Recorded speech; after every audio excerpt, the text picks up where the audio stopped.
Cerita dimulai dengan seorang pria bernama Kasil yang sedang magang menjadi kesatria kerajaan. Pada saat itu ia sedang berlatih bersama seorang kesatria kerajaan bernama Klaus. Beberapa kali Kasil menyerang Klaus, namun ia tetap saja tak bisa mengenainya. Bahkan Klaus dengan mudahnya mengalahkan Kasil. Setelah itu Kasil melakukan patroli kota bersama dengan kesatria lainnya. Mereka kemudian bertemu dengan seorang Dark Elf bernama Suhito. Para warga lalu mempertanyakan mengapa mereka tidak menghentikan Suhito, padahal mereka adalah kesatria kerajaan. Menurut Kasil, Suhito tidak berbuat salah, jadi mereka tidak bisa untuk menangkapnya. Akan tetapi para warga mengatakan kalau elf hitam merupakan pertanda akan adanya hal buruk. Untuk menenangkan para warga, Kasil akhirnya diperintahkan pergi melaporkan hal tersebut. Di tengah jalan, ia melihat seorang wanita bernama Frey yang juga merupakan teman masa kecilnya. Kasil kemudian bercerita kepada Frey bahwa ia masih belum lulus dalam magangnya menjadi kesatria. Bahkan barusan saja ia tidak bisa menghentikan insiden yang terjadi di kota. Padahal ia hanya ingin menjadi kesatria yang bisa melindungi semua orang. Sementara itu di dalam istana kerajaan, seorang kanselir bernama Bala kini sedang melapor kepada sang raja yang sedang sakit. Ia mengatakan bahwa saat ini di dalam hutan terlihat beberapa iblis. Sang raja pun lalu memerintahkan agar Bala beserta selir yang lainnya segera menangani hal tersebut. Bala akhirnya melakukan pertemuan dengan bangsawan yang lainnya. Menurut Bala, sepertinya itu adalah pasukan Raja Iblis yang mungkin tengah bersiap untuk menyerang kota.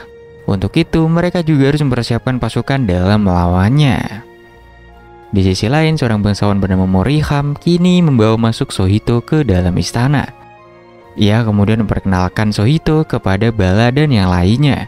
Suhito adalah pemimpin dari kelompok Blade HG yang bisa menghabisi 100 orang sendirian. Sebaiknya mereka ini mengirimkan Suhito saja untuk menghabisi para iblis itu. Namun Bala dan yang lainnya menolaknya, sebab mereka tidak ingin bila seorang Dark Elf yang melindungi kota mereka. Pada malam harinya, Kasil dan yang lainnya kemudian makan bersama. Klaus pun memberitahu Kasil bahwa di dalam hutan telah terlihat sekelompok iblis. Para kesatria akan dikirim untuk menyelidikinya, dan merekalah yang ditunjuk untuk melakukan penyelidikannya. Klaus memberitahu Kasil bahwa ia tidak perlu khawatir, karena saat seperti inilah para kesatria dilatih. Di sisi lain, Suhito kini sedang bersama dengan para pasukannya, yang mana mereka ternyata hanyalah berpura-pura baik saja dan ingin menaklukkan kota tersebut. Sebab selama ratusan tahun, bangsa Dark Elf telah ditindas oleh manusia. Untuk itu mereka ingin membalas dendam dengan menghabisi para bangsawan. Namun Suhito mengatakan agar mereka tidak perlu terburu-buru untuk melakukannya, sebab mereka baru saja melangkah, sehingga mereka harus mengambil keputusan yang tepat. Di keesokannya, Klaus dan anggotanya kini berpamitan untuk pergi ke dalam hutan. Sementara Kasil memulai kembali aktivitasnya dengan berpatroli serta berlatih sendirian. Singkat cerita, beberapa hari kemudian, Klaus dan yang lainnya akhirnya menemukan sesuatu di dalam hutan. Klaus menyuruh kesatria yang lainnya untuk bersiap karena ia merasakan adanya aura yang aneh. Mereka pun diserang dari atas hingga membuat kesatria yang lainnya terkejut. Akibatnya hanya tinggal Klaus dan temannya saja yang masih hidup.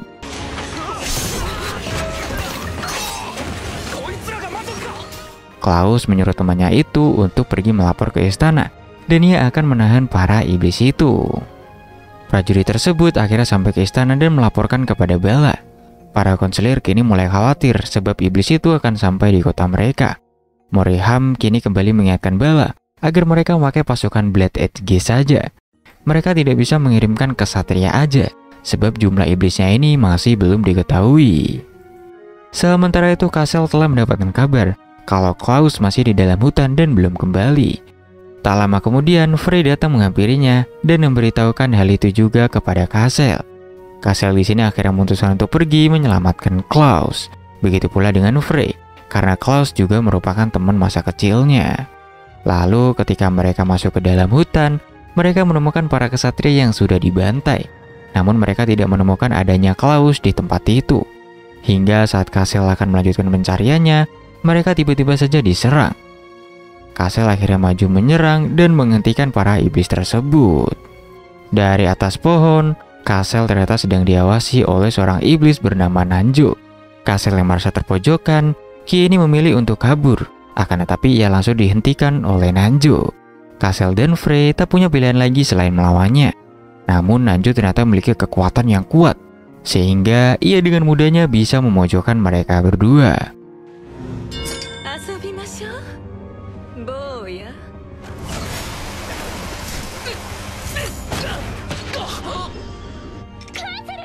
Untungnya, tiba-tiba saja Sohito datang membantu mereka. Sohito dan pasukannya akhirnya menghabisi iblis itu dan membuat Nanjo terpaksa harus mundur. Sohito lalu memperkenalkan dirinya dan menanyakan mengapa Castle berada di tempat itu, padahal ia bukanlah seorang tim pengintai. Castle menjelaskan bahwa ia yakin kalau semua kesatria belum dikalahkan. Untuk itu, ia akan terus mencari Klaus sampai menemukannya. Di sini Sohito dan yang lainnya berniat untuk melanjutkan mengerjakan misi mereka, yaitu untuk membantai iblis yang masih tersisa. Sementara Castle dan Frey yang sedang mengatur rencana, tiba-tiba didatangi oleh dua orang. Mereka adalah Cleo dan Roy yang ingin mereka berdua mengikutinya. Sebab ada seseorang yang telah meminta kepada mereka untuk membawa Frey dan Castle. Karena penasaran, mereka berdua pun akhirnya mengikuti Cleo. Saat sampai di pinggir pulau, Cleo kemudian mengatakan kalau yang memanggil mereka adalah Dominic. Frey dan Castle pun terkejut sebab Dominic adalah orang yang tinggal di Menara Sage. Mereka bisa mengenalnya karena dahulu sewaktu masih tinggal di panti asuhan, Dominic selalu datang ke panti asuhan mereka. Cleo lalu menunjukkan Menara Sage kepada mereka berdua dan mengatakan kalau mereka berdua akan ke sana. Namun menurut Frey hanya orang-orang terpilih sajalah yang bisa ke Menara Sage. Cleo pun memberitahu mereka bahwa ia adalah salah satu orang yang terpilih. Ia kemudian menggunakan sihirnya dan membawa mereka untuk terbang ke atas.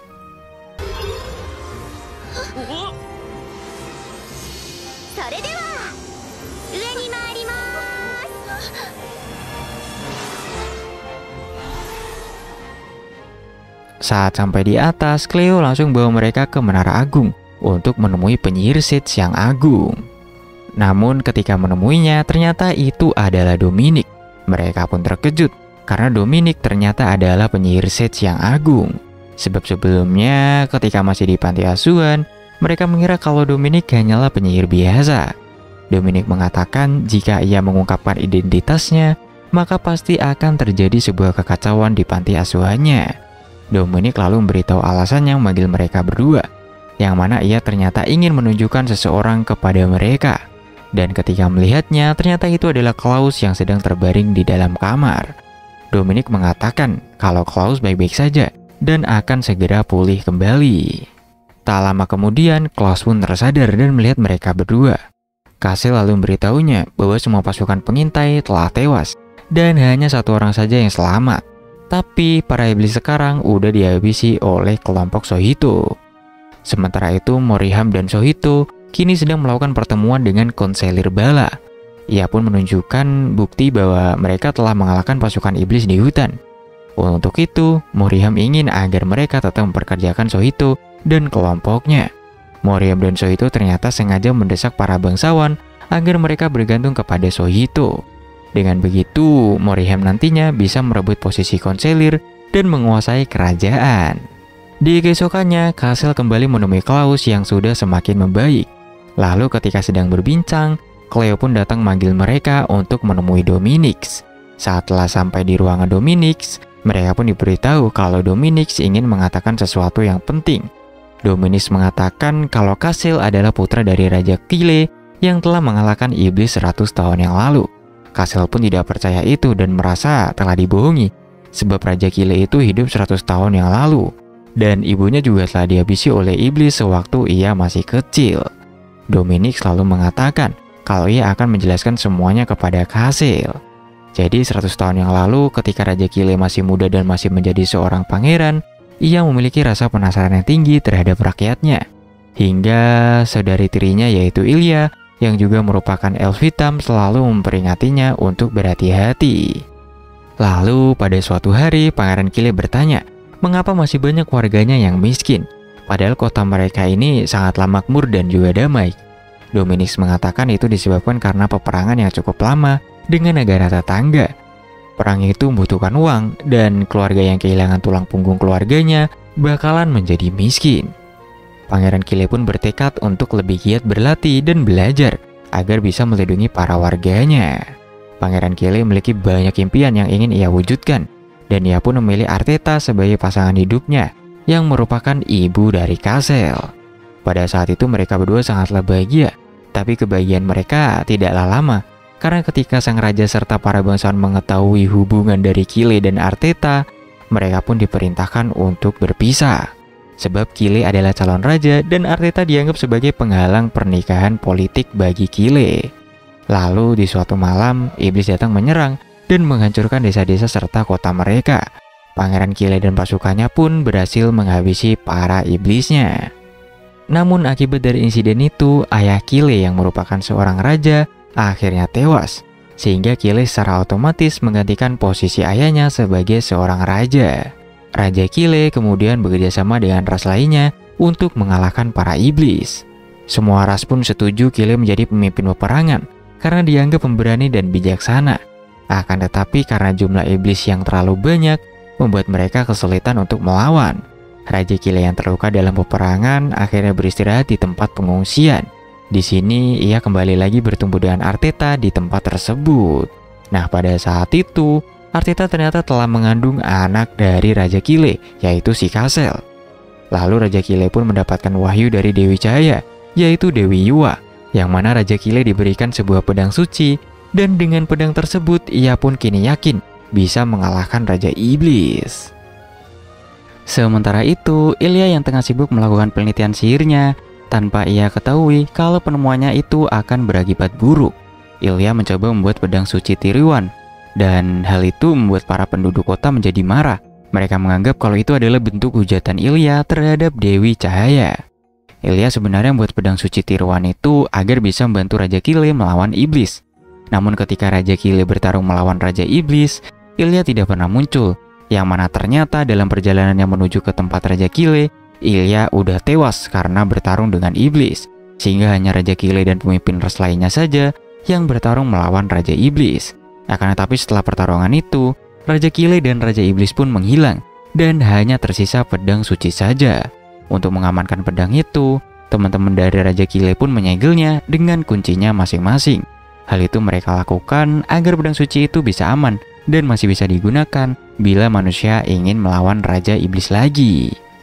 Sementara itu Ilya yang sudah tewas kini divonis bersalah karena telah membuat pedang suci tiruan. Akibatnya semua elf hitam yang berada di kota pun dianiaya serta diusir keluar dari kota tersebut. Dominic lalu memberitahu Kassel tentang ibunya yang ternyata masih bisa hidup setelah kejadian 100 tahun itu. Dominic sebenarnya sengaja membuat ibu Kassel tertidur karena yang bisa menggunakan pedang suci hanyalah keturunan dari Raja Kile. Untuk itu ia sengaja membuat Arteta tertidur agar ketika Raja Iblis bangkit, anak Raja Kile bisa melawannya. Dominic juga yakin kalau sebentar lagi Raja Iblis akan bangkit kembali, sebab ia melihat pergerakan para iblis sekarang itu mulai agresif. Untuk itu ia ingin agar Kassel harus mengambil pedang suci dan mengalahkan Raja Iblis. Nah, agar bisa membuka segelnya, Kassel harus pergi menemui teman-teman dari Raja Kile. Ia sebenarnya ingin menemani Kassel untuk pergi menemui mereka. Akan tetapi ia tidak bisa meninggalkan Menara Sage. Ia kemudian menyuruh Cleo dan Roy masuk ke dalam yang dari tadi tengah mengintip. Dominic pun memberitahu mereka bahwa mereka berdua akan menemani Kassel pergi mengambil pedang sucinya. Cleo dan Roy sangat senang serta berjanji akan melindungi Kassel yang merupakan pewaris dari Raja Kile. Kassel akhirnya meninggalkan Menara Sage untuk memulai perjalanannya mencari pedang suci. Lalu ketika akan masuk ke dalam hutan Elidora, mereka tiba-tiba saja dihadang oleh para iblis. Roy akhirnya maju sendirian untuk menghabisi para iblis itu. Hingga dari belakang iblis itu dihabisi oleh penjaga hutannya yang bernama Mia. Asli coy, Mia di sini tuh bener-bener mirip banget sama Mia yang ada di Mobile Legends. Dari pedangnya, dari kupingnya, dari orangnya, pokoknya semuanya bener-bener mirip lah coy. Kalian setuju gak? Kalau kalian setuju, komen di bawah coy. Lalu Kassel yang lainnya memperkenalkan diri mereka kepada Mia, yang mana Mia ternyata sudah menunggu mereka dan akan mengantar mereka bertemu pemimpin klannya. Namun ketika masuk di dalam hutan itu, para penghuni hutan menolak mereka. Kassel dan lainnya pun merasa kalau mereka sedang diawasi. Mia lalu menyuruh mereka bergegas untuk mengikutinya. Akan tetapi ketika Kassel dan lainnya berusaha mengikuti Mia, mereka malah kehilangan jejaknya. Saat mencoba mencari Mia, mereka malah diarahkan keluar dari hutan itu. Di sisi lain, Mia kini menyadari kalau Kasel dan lainnya sudah menghilang. Ia akhirnya meminta kepada para penghuni hutan itu agar membuka jalannya. Ia mengatakan bahwa ia tahu kalau mereka memang membenci manusia. Bahkan ia sendiri juga membenci manusia. Tapi pemimpin klan mereka menyuruhnya untuk membawa Kasel ke sini. Sehingga ya ia tidak punya pilihan lain selain membawa manusia ke dalam hutan ini. Sementara itu Kasel yang lainnya didatangi oleh anak dari monster pohon bernama Neka. Neka mengajak mereka untuk mengikutinya karena ia akan menunjukkan jalannya. Kasel beserta yang lainnya akhirnya mengikutinya dan kini berhasil bertemu kembali dengan Mia. Di sini mereka pun melanjutkan perjalanannya lagi. Namun karena hari mulai gelap, Mia memutuskan untuk beristirahat sembari menunggu malam berakhir. Lalu ketika Roy datang bawa makanan yang ia cari, Mia memberitahu mereka bahwa itu semua bisa dimakan. Akan tetapi Cleo tidak percaya karena menurutnya jamur pasti beracun. Di sini Kasel langsung mengambil jamur itu dan memakannya tanpa memasaknya terlebih dahulu, coy. Di malam harinya, Kasel dan Neka kemudian latihan pedang bersama. Hal itu membuat Mia semakin terkejut karena Neka sudah akrab dengan Kasel. Menurutnya, Neka sepertinya menilai Kasel dan lainnya sebagai manusia yang berbeda dari biasanya. Lalu, Mia memutuskan pergi berkeliling untuk memeriksa keadaan sekitar. Cleo pun mengatakan kalau dalam sejarah hanya Raja Kile saja yang telah diberikan pedang suci oleh sang dewi. Tidak pernah ada orang yang mendapatkan itu lagi, baik sebelum Raja Kile atau sesudahnya. Menurut Cleo, sepertinya Raja Kile diberikan pedang itu karena ia emang hebat. Jika Kasel adalah pewaris Raja Kile, maka Kasel pasti juga akan menjadi hebat. Apalagi ia juga mendengar bahwa pedang suci bisa memberikan seseorang kekuatan. Bagi Kasel, ia sebenarnya sama sekali tidak peduli apakah ia pewaris Raja Kile apa bukan. Ia hanya ingin untuk melindungi umat manusia. Dan untuk melindunginya maka ia membutuhkan kekuatan. Untuk itulah ia setuju pergi mencari pedang suci tersebut. Cleo juga memberitahu Kasel bahwa dalam sejarah 100 tahun yang lalu, Raja Iblis sebenarnya dibangkitkan oleh penyihir Marduk. Sehingga bila Raja Iblis bangkit lagi, berarti ada seorang penyihir yang telah membangkitkannya. Menurut Roy, bagaimanapun sejarah 100 tahun yang lalu, mereka sekarang harus segera mendapatkan pedang sucinya sebelum Raja Iblis bangkit kembali. Lalu tiba-tiba saja mereka mendengar adanya suara teriakan monster. Mia kemudian datang menghampiri mereka dan mengajak mereka untuk pergi memeriksanya. Yang mana setelah sampai di sumber suaranya, ternyata itu adalah iblis. Mereka kemudian mulai menyerang iblis itu, tapi mereka sama sekali tidak bisa mendekatinya. Hingga Neka yang melihat ayahnya telah dihabisi, ia pun menjadi marah dan maju menyerang. Namun ia malah dengan mudahnya tertangkap oleh iblis itu. Mia pun menyuruh mereka untuk pergi saja, karena kemunculan iblis itu di dalam hutan bukan urusan mereka. Akan tetapi mereka semua tidak mau pergi, karena ya mereka ingin menyelamatkan Neka. Hingga Kasel yang berusaha mendekati iblis tersebut malah ikut tertangkap. Iblis itu lalu berusaha masukkan Kasel ke dalam cairan asamnya. Neka yang melihatnya kemudian menyerang iblis itu dengan pedang kayunya. Namun hal itu malah membuat iblis tersebut marah dan akhirnya menghabisi Neka. Melihat Neka yang mati di depannya membuat Kasel sangat marah dan berusaha untuk menghabisi iblis tersebut.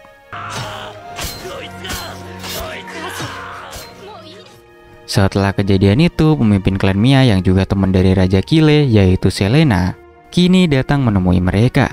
Ia berterima kasih kepada Kasel karena sudah melindungi hutannya, serta ia menanyakan apa tujuannya datang ke hutannya.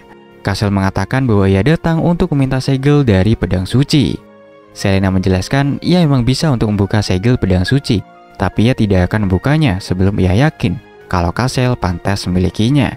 Sebab pedang suci ini bisa memberinya kekuatan yang hebat, sehingga pedang tersebut tidak boleh disalahgunakan.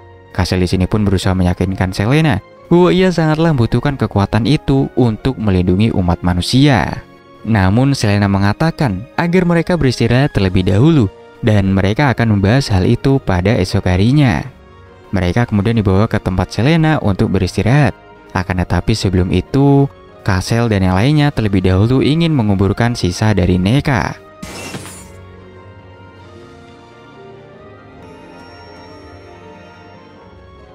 Setelah itu mereka pun kembali ke kamarnya untuk beristirahat. Namun Kasel meminta untuk keluar sebentar menenangkan dirinya. Sementara itu Selena bertanya kepada Mia, apakah Kasel pantas memegang pedang suci itu? Mia di sini mengatakan bahwa ia tidak bisa memberikan jawabannya, sebab walaupun Kasel bisa mengalahkan iblis itu, tapi ia tadi dipengaruhi oleh amarahnya. Selena pun di sini mengharuskan Mia untuk memberikan jawabannya, karena hanya Mia lah yang sudah melihat bagaimana perilaku Kasel. Untuk itu, ia akan menunggu jawaban dari Mia pada keesokan harinya. Lalu ketika Mia keluar, ia melihat Kasel yang saat itu sedang meminta maaf kepada Neka. Kasel mengatakan kalau ia sangat bersedih karena tidak bisa menyelamatkan Neka. Memang benar ia mengalahkan iblisnya, tapi itu dikarenakan ia dikuasai oleh amarahnya. Ia berjanji akan menjadi lebih baik lagi dan menjadi lebih kuat. Tiba-tiba abis itu tunas dari Neka pun muncul, sehingga membuat Kasel terkejut. Di sini Mia akhirnya menghampiri Kasel dan menjelaskan kalau itu menandakan kalau Neka sedang senang dan mencoba menghibur mereka. Di keesokannya Selena pun bertemu lagi dengan Kasel. Dan sebelum bahas tentang segelnya, ia kembali menanyakan pendapat dari Mia tentang Kasel. Menurut Mia, Kasel memanglah pantas untuk memegang pedang sucinya. Walau sebelumnya Kasel dikuasai oleh amarahnya, tapi Kasel sudah menyadari kesalahannya itu. Selena yang percaya dengan pendapat Kasel, kini bersedia untuk membuka segel pedang sucinya untuk Kasel. Selena lalu mendekati Kasel dan mulai membacakan mantra pembuka segelnya. Setelah itu Selena memberitahu Kasel bahwa setiap kali segelnya terbuka, Kasel akan mendapatkan kekuatan dari pedang suci itu. Ia juga memberitahukan untuk kedua segel lainnya pada saat ini sedang dipegang oleh teman-teman dari Raja Kile. Segel kedua dipegang oleh Atolla yang merupakan pemimpin Orcs di Gunung Ogia. Segel yang ketiga dipegang oleh Papel yang berada di Gunung Salju Winland. Lalu tiba-tiba mereka pun merasakan adanya energi sihir iblis. Saat pergi memeriksanya, ternyata itu adalah iblis yang sebelumnya bangkit kembali. Ketika Mia akan menyerangnya, ia pun dihentikan oleh Selena karena ia ingin agar Mia melihat kekuatan dari Kasel. Dan memang benar, Kasel yang telah mendapatkan kekuatan, kini dengan mudahnya dapat mengalahkan iblis itu. Setelah mengalahkan iblisnya, Kasel dan yang lainnya akhirnya melanjutkan perjalanannya. Selena lalu memberitahu Mia bahwa sebenarnya jika Mia mau, ia bisa pergi menemui Kasel mencari pedang sucinya. Namun Mia menolaknya karena ia sudah memiliki tugas untuk menjaga hutan mereka. Di sini Selena mengatakan bahwa menjaga hutan ia sendiri bisa melakukannya. Sementara itu Kasel dan lainnya kini telah keluar dari hutan. Akan tetapi tiba-tiba saja Nunja datang menyerang mereka. Serangan yang dilancarkan oleh Nunja kali ini bisa ditahan oleh Kasel. Nunja pun terkejut karena melihat perubahan dari Kasel. Ia merasa kalau Kasel ini berbeda dari sebelumnya, yang mana pada saat itu ia dengan mudah bisa mengalahkannya.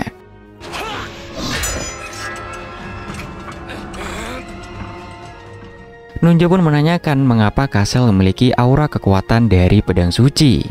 Clay pun memberitahunya kalau itu memang wajar karena Kasel merupakan keturunan dari Raja Kile. Mengetahui hal itu, Nunja pun bergumam kalau pedang suci adalah kutukan dari Dewi Liua. Di sini ia pun memutuskan untuk pergi meninggalkan mereka. Mereka kemudian melanjutkan perjalanan untuk pergi ke Gunung Ogia. Hingga setelah berjalan beberapa hari, mereka akhirnya sampai di kota dekat Gunung Ogia. Saat masuk ke dalam kota, Cleo minta agar mereka berkeliling sebentar di kota itu. Namun Kasel mengatakan agar mereka harus tetap berjalan untuk mengejar waktu. Clay pun terus memaksanya, sehingga mereka memutuskan untuk tinggal semalam di kota itu. Karena jika mereka melanjutkan perjalanan sekarang, kemungkinan mereka akan bermalam di luar lagi. Untuk itu, mereka pun memutuskan tinggal semalam di kota itu dan bermalam di penginapan. Cleo akhirnya membawa mereka berkeliling di kota itu dan berbelanja menggunakan uangnya Frey. Hingga saat akan menyewa penginapan, uang mereka pun kini telah habis. Cleo yang merasa bersalah akhirnya pergi mencari pekerjaan agar bisa mendapatkan uang tambahan. Cleo pun di sini mendapatkan pekerjaan di sebuah penginapan. Dengan bekerja di situ, mereka bisa tidur juga di penginapan tersebut. Di malam harinya, Roy mengatakan kalau di Menara Sage, Cleo adalah orang yang jenius. Namun di dunia luar, Cleo sebenarnya sama sekali tidak mengetahui apapun tentang dunia luar. Untuk itu, Dominic selalu memberitahu Cleo agar mengendalikan kekuatannya dan memanfaatkannya dengan baik. Di keesokan harinya ketika mereka bangun, Roy sudah tidak ada dan menitipkan sebuah surat kalau ia akan pergi untuk mencari uang. Sementara Cleo kini datang beritahu mereka bahwa ia telah menemukan mereka pekerjaan yang baru. Ada sebuah restoran di pinggir kota yang sedang mencari para pekerja. Di sini mereka pun langsung diterima dan mulai melakukan pekerjaannya. Castle diberi pekerjaan untuk memperbaiki semua perabotan rumah. Sementara Frey dan Cleo akan melakukan bersih-bersih di rumah itu. Cleo yang diketahui seorang penyihir malah diberi tugas lebih banyak lagi. Hingga saat telah selesai, mereka pun diberi makan oleh nenek tersebut. Castle kemudian mempertanyakan mengapa nenek itu tidak mempromosikan saja restorannya, padahal makanannya ini sangatlah enak. Nenek itu mengatakan kalau itu tidaklah perlu, karena ia juga tidak bisa memasak dengan porsi yang banyak, sebab ia memasak hanya menggunakan arang saja.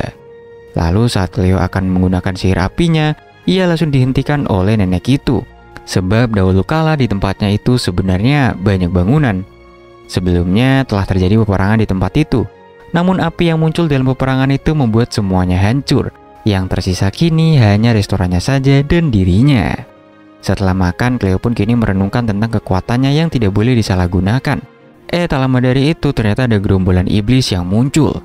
Iblis itu juga mulai menyerang restoran tersebut, sehingga Castle harus melawan mereka. Iblis itu kini berhasil masuk ke dalam dan Frey bergegas mengeluarkan nenek tersebut dari rumahnya. Sementara Castle dan Cleo masih berusaha menghabisi semua iblisnya. Cleo yang akan menggunakan sihirnya langsung teringat dengan perkataan nenek tadi. Untungnya nenek itu menyadari perkataannya sebelumnya dan menyuruh Cleo untuk menyelamatkan teman-temannya. Cleo di sini pun akhirnya berpikir kalau sihirnya bisa juga untuk menyelamatkan teman-temannya. Ia akhirnya mengeluarkan sihir apinya dan menghabisi semua iblisnya.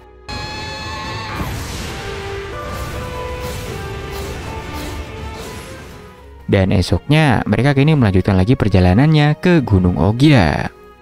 Sementara itu Sohito dan kelompoknya masih terus memberantas iblis yang ada di hutan. Semua iblis yang ada di hutan itu dengan mudahnya mereka kalahkan. Setelah selesai, ia kemudian pergi melaporkannya kepada Moriham. Namun Moriham memberitahunya bahwa konselir bala sedang mencarinya. Kemungkinan nanti akan dilakukan pembersihan iblis secara menyeluruh. Ketika Sohito pergi menghampiri konselir bala, ternyata ia sedang bersama dengan Putri Scarlet, yang mana pada saat itu Ophelia sedang menunjukkan bintang-bintang kepada mereka.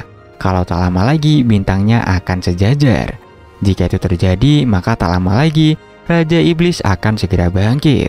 Konselir bala di sini pun menjadi cemas, sebab mereka sekarang tidak memiliki pedang suci, bahkan mereka masih belum memiliki pahlawan seperti Raja Kile. Akan tetapi Scarlet mengatakan bahwa ia akan bertarung melawan Raja Iblis dengan para kesatrianya. Ketika mereka akan pergi, Sohito akhirnya menghampiri konselir bala. Konselir bala kemudian memperkenalkan Putri Scarlet kepada Sohito yang juga merupakan komandan kesatria. Scarlet mengatakan bahwa ia sangat berterima kasih kepada Sohito karena sudah membantu kerajaan. Untuk itu, ia ingin agar Sohito ikut bergabung dengan mereka dalam rapat pembasmian iblis. Di keesokannya, rapat pembasmian iblis pun dimulai dan telah berkumpul para kesatrianya. Tak lama kemudian, Sohito datang dan diperkenalkan oleh Scarlet sebagai rekan baru mereka. Namun salah satu seorang bernama Shieta menolak jika Sohito bergabung bersama mereka. Sebab Sohito adalah ras yang sama dengan Ilya yang sudah menghina Dewi Cahaya. Shieta lalu memberikan uangnya serta mengatakan agar Sohito dan kelompoknya sebaiknya membersihkan tikus yang ada di kota saja. Akan tetapi Sohito mengembalikannya dan mengatakan kalau sebaiknya ia fokus kepada iblisnya. Karena jika iblisnya menyerang kota, Shieta juga tidak akan selamat. Scarlet kemudian memberitahu mereka apa yang diperbuat oleh Ilya itu tidak ada hubungannya sama sekali dengan Sohito. Sehingga mulai sekarang, Sohito dan kelompoknya adalah rekan mereka. Shieta yang tetap tidak terima dengan hadirnya Sohito, kemudian pergi menghampiri ayahnya, yang mana ayahnya juga merupakan petinggi dari kerajaan. Namun ayahnya tidak bisa berbuat apa-apa, sebab itu sudah diputuskan bersama, dan itu juga keputusan dari konselir bala. Sementara itu, kelompok Sohito yang bernama Tama pada saat itu sedang berbelanja makanan. Ia pun diberikan makanan secara gratis, karena orang-orang sudah tahu kalau kelompoknya yang telah melindungi kota dari iblis. Saat Tama akan pulang, ia tiba-tiba saja disergap oleh beberapa orang. Ia tak bisa melawan sebab Sohito telah melarang mereka membuat keributan di kota. Untungnya temannya yang bernama Pitan datang membantunya.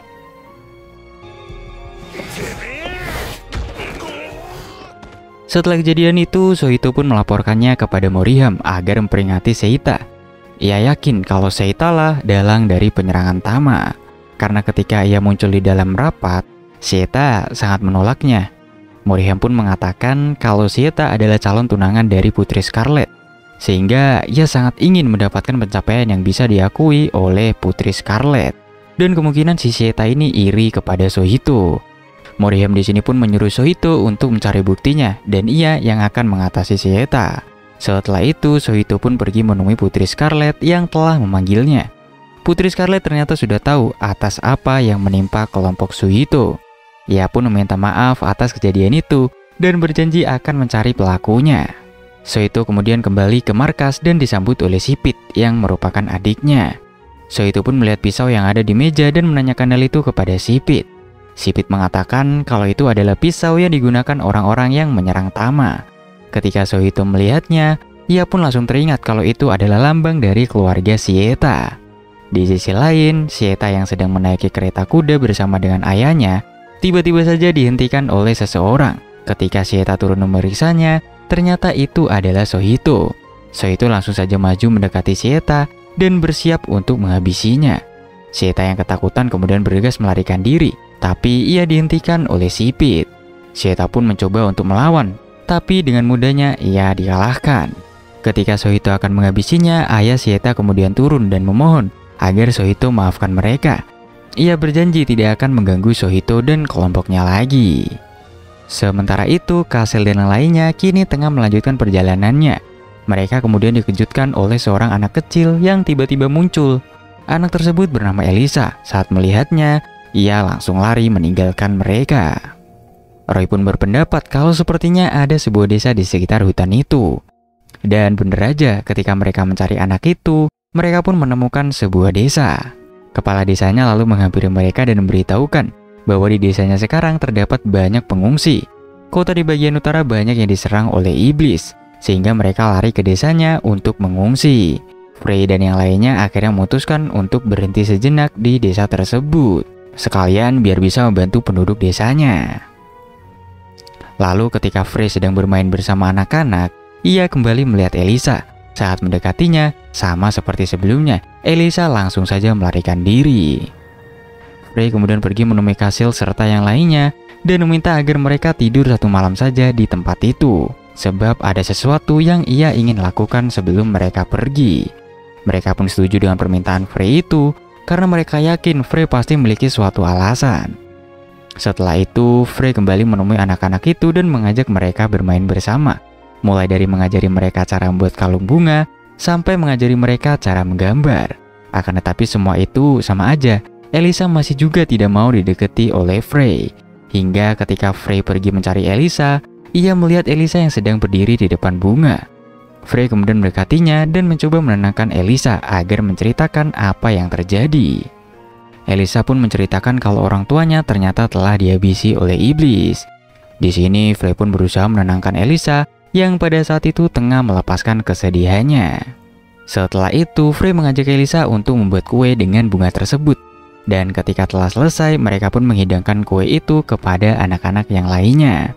Kue tersebut ternyata sangat enak dan disukai oleh anak-anak itu. Hal tersebut pun membuat Elisa senang dan ia kini tidak menjauh lagi dari teman-temannya. Pada sore harinya, ketika Cleo sedang berada di samping rumah, ia mendengar kepala desa yang kala itu tengah berbicara dengan Frey. Pak Kepala Desa sangat berterima kasih kepada Frey karena sudah memperhatikan anak-anak di tempat itu. Ia pun meminta agar Frey tinggal di tempat tersebut agar anak-anaknya bisa terbantukan. Lalu di malam harinya, saat Frey minta izin untuk pergi mengecek anak-anak yang sedang tidur, Cleo kemudian beritahu Kasel dan Roy bahwa Frey telah diajak untuk tinggal di tempat itu. Cleo sebenarnya sangat takut jika Frey keluar dari tim mereka, sebab hanya Frey sajalah yang bisa menengahi permasalahan mereka. Menurut Kasel, sepertinya Frey ini tidak akan menerimanya, sehingga mereka tidak perlu khawatir soal hal tersebut. Sementara itu, Frey yang pergi memeriksa anak-anak dikejutkan oleh Elisa yang ternyata masih terbangun. Elisa di sini meminta agar Frey jangan pergi meninggalkannya. Lalu di keesokannya, Kasel dan yang lainnya akhirnya berpamitan untuk melanjutkan perjalanan. Pak Kepala Desa sangat berterima kasih kepada mereka karena sudah mau membantu desanya. Namun sebelum itu, ia ingin agar mereka menunggu sebentar karena para warganya ingin membuatkan mereka roti sebagai ucapan terima kasihnya. Di sini Kasil dan yang lainnya pun tak bisa menolak, sehingga mereka memutuskan untuk menunggu. Lalu Frey kemudian pergi sebentar untuk menemui Elisa, dan ia juga ingin berpamitan kepadanya. Akan tetapi Elisa malah membawa Frey ke sebuah gubuk dan langsung menguncinya. Di sisi lain, Kasil mulai khawatir karena Frey belum juga muncul, padahal mereka sudah mau berangkat. Di sini Kasil pun akhirnya memutuskan untuk pergi mencari Frey. Di sini ia bertemu dengan Elisa dan menanyakan keberadaan Frey. Karena tak bisa berbohong, Elisa pun kini mengantarkan Kasil ke tempatnya Frey. Namun tiba-tiba saja di sini mereka diserang oleh iblis yang muncul dari dalam tanah. Frey yang berada di dalam merasakan kalau iblisnya bukan hanya satu aja. Ia kemudian berusaha mendobrak pintu itu dengan kapak yang ia temukan. Jadi ketika iblis yang satunya muncul, ia kini telah keluar dan berhasil melindungi Elisa. Mereka berdua akhirnya bekerja sama untuk mengalahkan iblis tersebut.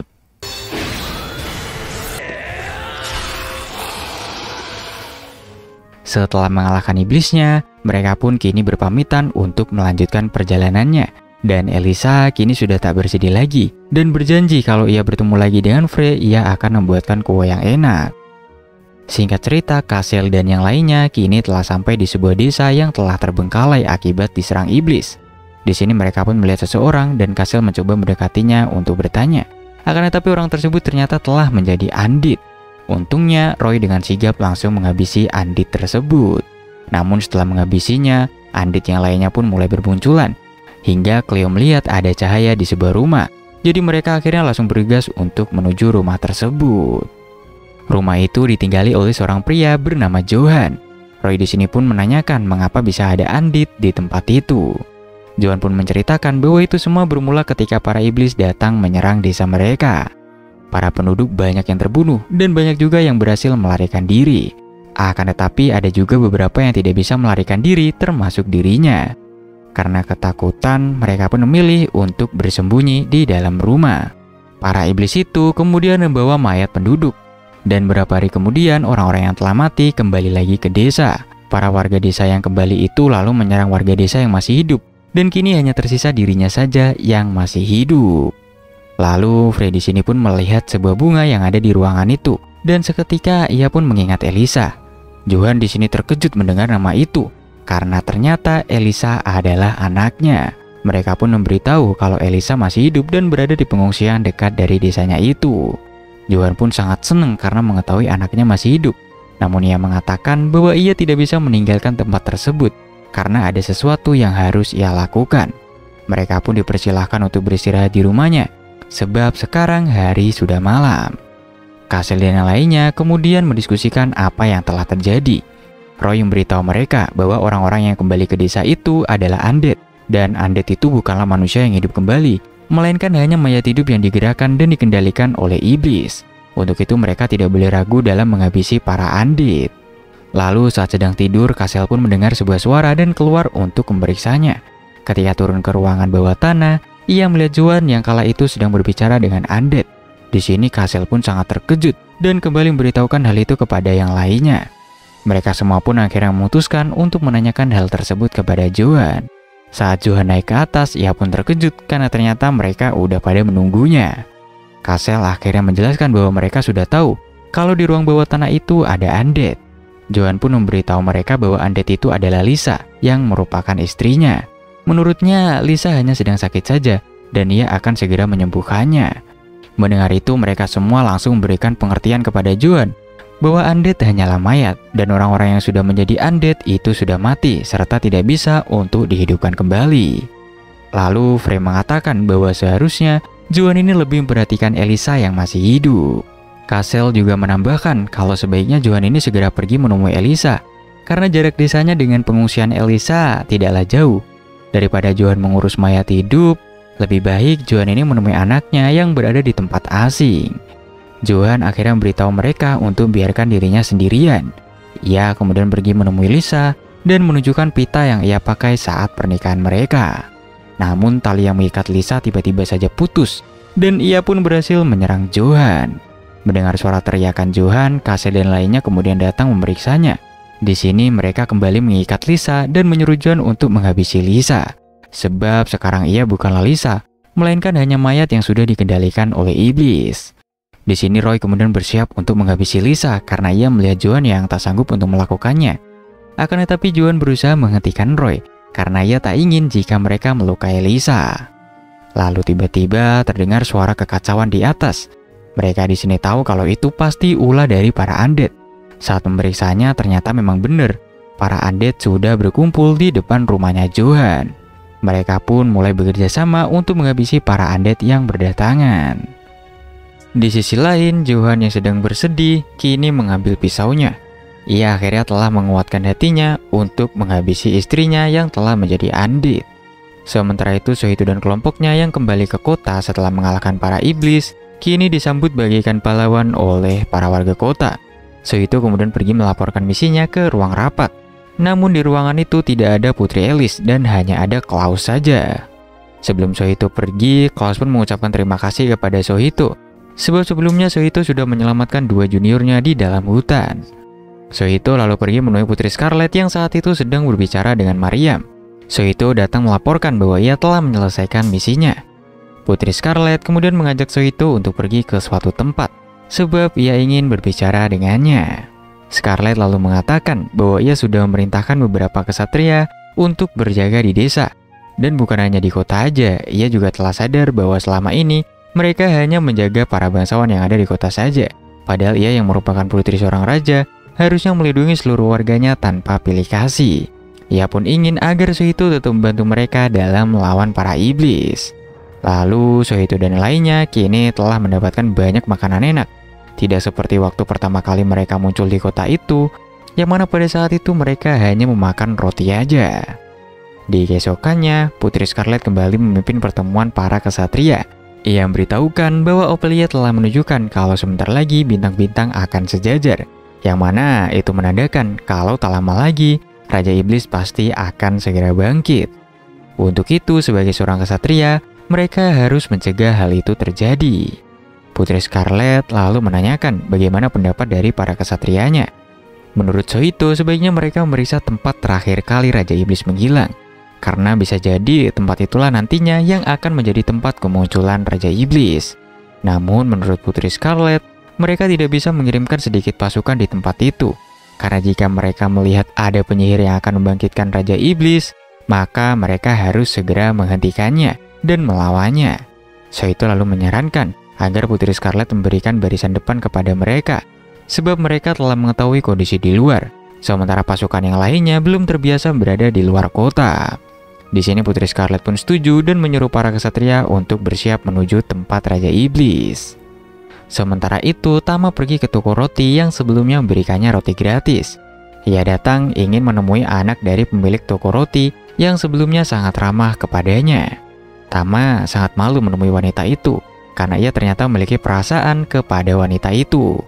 Wanita tersebut yang bernama Sela kemudian mengajak Tama untuk makan bersama di sebuah taman.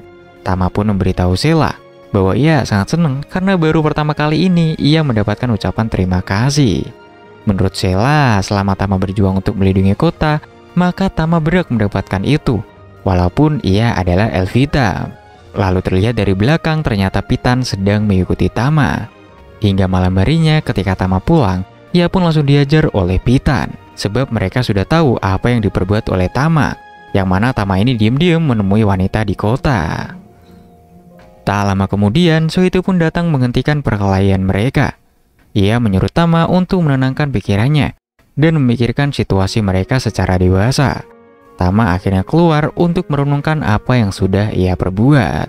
Pada saat itu, Sipit mendatangi Tama dan memberitahukannya bahwa ia sebenarnya tidak mempermasalahkan bila Tama harus mendekati wanita itu.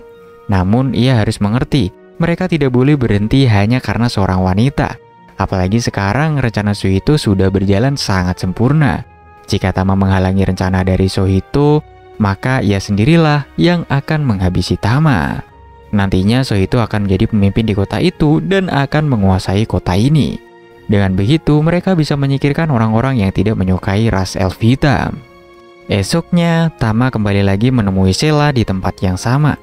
Tama pun menceritakan apa yang terjadi kepada keluarganya sewaktu ia masih kecil, yang mana ibunya telah dihabisi oleh orang-orang kota karena mereka adalah elf hitam.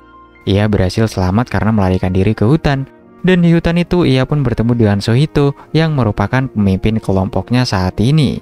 Ia memberitahukan cerita ini kepada Sela karena menurutnya mereka pasti tidak akan bisa bersama, sebab ada dinding yang tak terlihat di antara mereka berdua, dan ia tidak bisa untuk menghancurkannya. Ia sekarang bertarung melawan iblis juga bukan demi kota mereka, melainkan demi mengubah dunia. Sementara itu di suatu tempat terlihat seorang pria yang sedang berdiri di atas tebing. Ia kemudian didatangi oleh Nonja yang ingin melaporkan tentang misinya. Pria tersebut adalah seorang penyihir yang akan membangkitkan Raja Iblis yang bernama Madul. Madul memberitahu Nonja bahwa sebentar lagi kejadian 100 tahun yang lalu akan terulang kembali. Jika bintang-bintang sudah sejajar, maka ia akan membangkitkan iblisnya. Madul pun mengingat kejadian yang menimpa dirinya dahulu kala, yang mana ia sebenarnya hanyalah manusia biasa yang suka dengan dunia sihir. Hingga suatu hari di kotanya, sang raja yang memimpin kota itu telah tewas. Model kemudian menawarkan kepada putri sang raja untuk membangkitkannya, karena selama ini ia juga sudah melakukan penelitian untuk membangkitkan manusia. Namun ketika mencobanya, ternyata Madul malah membuatnya menjadi undead. Akibat dari perbuatannya itu, Madul pun diusir dari kotanya. Hal itulah yang membuat ia sangat dendam kepada manusia dan ingin menghancurkannya. Sementara itu, Kasel dan yang lainnya kini telah sampai di Gunung Ogia. Di sini mereka tiba-tiba mendengar adanya suara pertarungan dan bergegas untuk memeriksanya. Yang mana ternyata pada saat itu, orc yang bernama Kaula sedang bertarung melawan para orc yang telah menjadi undead. Kaula dibantu juga oleh muridnya yang bernama Dale untuk melawan para undeadnya. Akan tetapi karena sedang terpojok, Kasel dan yang lainnya pun akhirnya turun untuk membantunya. Setelah selesai melakukan pertarungan, Dale melarang mereka untuk mendekati Kaula.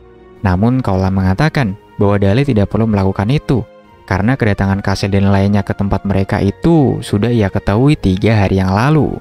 Kaula kemudian menjelaskan kepada mereka bahwa ia sudah mendapatkan pesan kalau akan hadir pahlawan baru di tempatnya. Ia mendapatkan pesan itu dari roh leluhurnya melalui mimpinya.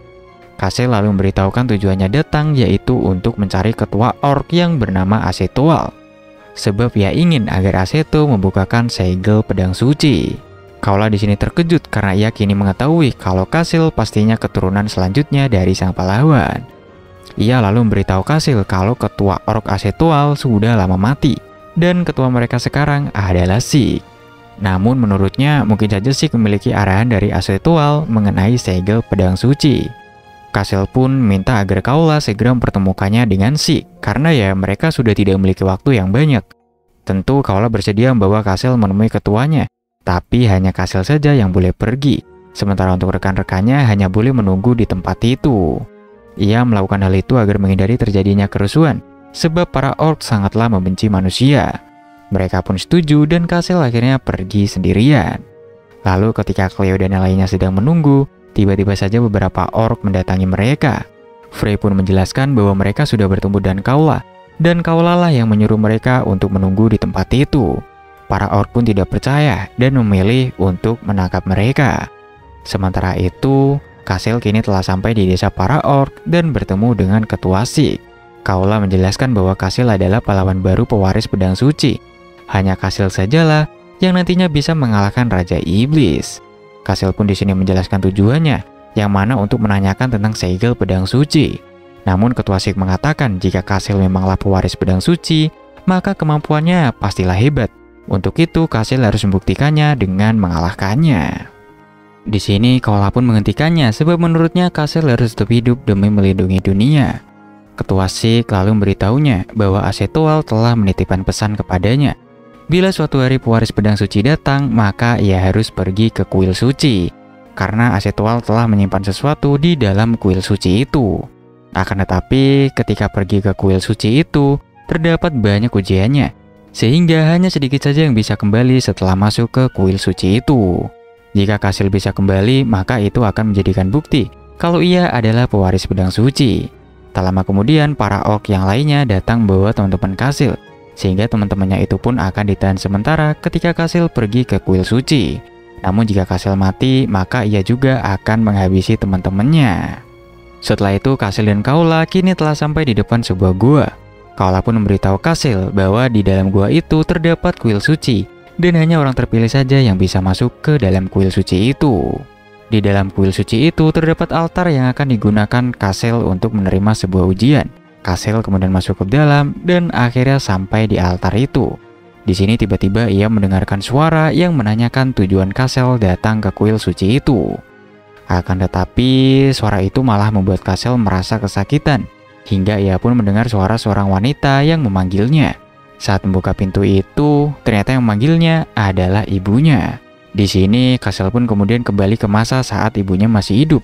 Ia sangat senang karena bisa makan bersama ibunya, serta ia juga bisa jalan-jalan bersama di taman.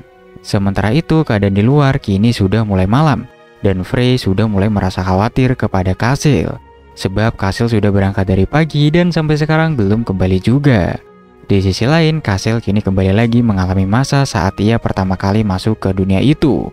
Ibunya menghidangkan sarapan lagi dan mereka berdua makan bersama. Namun Kasil tiba-tiba saja melihat kepala ibunya yang berdarah. Ia seketika terkejut sehingga ibunya pun berusaha menenangkan Kasil. Dan akhirnya Kasil pun mengingat kalau ibunya telah meninggal. Ibunya kemudian mengatakan agar Kasil tidak usah kembali lagi dan tetap bersamanya. Karena mereka saat ini bisa menjalani hari-hari bahagia lagi selamanya. Akan tetapi Kasil menolaknya karena ia sudah bertekad untuk menyelamatkan umat manusia. Apalagi sekarang teman-temannya juga sedang menunggunya. Ia akhirnya berpamitan kepada ibunya dan meninggalkan ruangan itu. Lalu seketika Kasil pun kembali sadar dan ia kini tetap berada di depan altar tersebut. Lalu tiba-tiba roh dari Asetual muncul dan memberikan selamat kepada Kasil. Sebab Kasil telah berhasil menaklukkan ilusi dari ibunya sendiri. Asetual mengatakan bahwa kuil suci itu adalah tempat untuk menguji hati para cenayang. Orang yang masuk akan mendapatkan dunia yang ia inginkan. Mereka akan diuji apakah dapat menaklukkan keinginannya atau tidak. Asetual pun senang karena Kasil bisa menaklukkannya.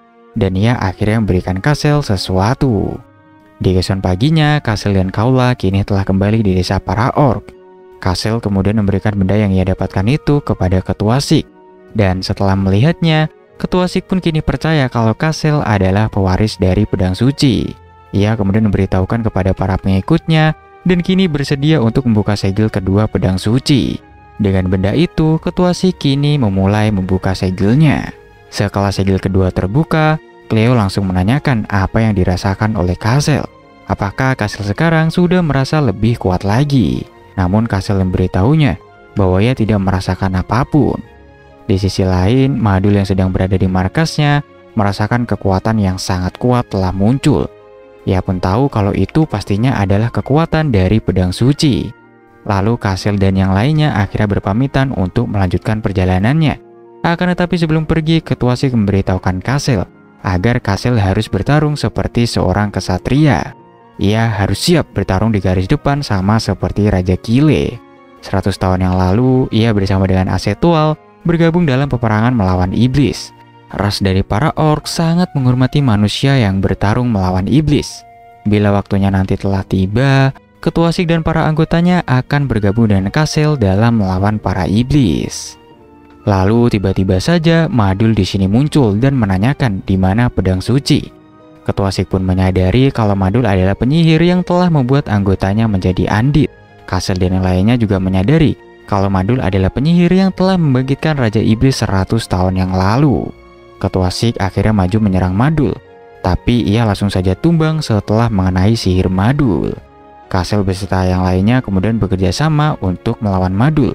Hingga Madul pun menyadari kalau kekuatan pedang suci ternyata terdapat pada Kasil. Ia lalu berfokus menyerang Kasil dengan sihirnya.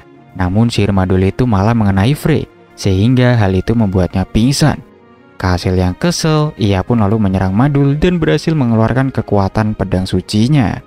Hal itu pun membuat si Madul terpojok dan akhirnya ia pun memilih untuk melarikan diri. Dan setelah itu, cerita pun berakhir sampai di sini coy. So itulah alur cerita dari anime yang berjudul King's Raid Ishi wa Sugumono. Jujur sepertinya ini udah ada season keduanya. Jadi kalau emang video ini view-nya banyak, mungkin gue bakal lanjutin ini ke season keduanya. Ya menurut gue alur cerita dari anime ini lumayan menarik ya. Tentang anak pangeran yang dia gak tahu ayahnya siapa gitu. Jadi kayak seru banget untuk kita ikutin sebenarnya. Dan gue bisa kasih rating ini mungkin 7/10 kali ya. Kalau menurut kalian berapa coy? Komen aja di bawah ya. Terima kasih menonton video ini sampai habis. See you next video. Bye bye.